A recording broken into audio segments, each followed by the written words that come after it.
সমষ্টিৰ জাগিৰোডত সেমিকন্ডাক্টৰ বুলি এটা ইণ্ডাষ্ট্ৰি আহিছে টাটা কোম্পানীয়ে ইণ্ডাষ্ট্ৰিটো সেটআপ কৰিছে আৰু তাতে প্ৰায় ২৯,০০০ অসমৰ ল'ৰা-ছোৱালীয়ে অহা ২ বছৰৰ ভিতৰত চাকৰি পাব আৰু অসমত আৰু ইণ্ডাষ্ট্ৰি আহিব অসমৰ ল'ৰাই যাতে সৰু সৰু কাম বিচাৰি দক্ষিণাত্যলৈ যাব নালাগে সাউথ ইণ্ডিয়ালৈকে যাব নালাগে দিল্লীলৈকে যাব নালাগে সেই কামটো হিমন্ত বিশ্ব শৰ্মা ডাঙৰীয়াই কৰাৰ ব্যৱস্থা কৰিছে মুঠৰ ওপৰত সকলো ফালে আমি কাম কৰিছো প্ৰকাণ্ড অসমমালা ৰাস্তা অসমত যোৱা ৪.৫ বছৰত প্ৰায় ১,০০০ কিলোমিটাৰ মথাউৰি বনালো দেশখন স্বাধীন হোৱা ৭৮ বছৰ হ'ল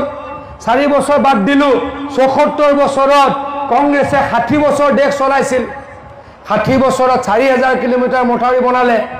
আৰু আমি ৪.৫ বছৰত ৯৫০ কিলোমিটাৰ মথাউৰি বনালো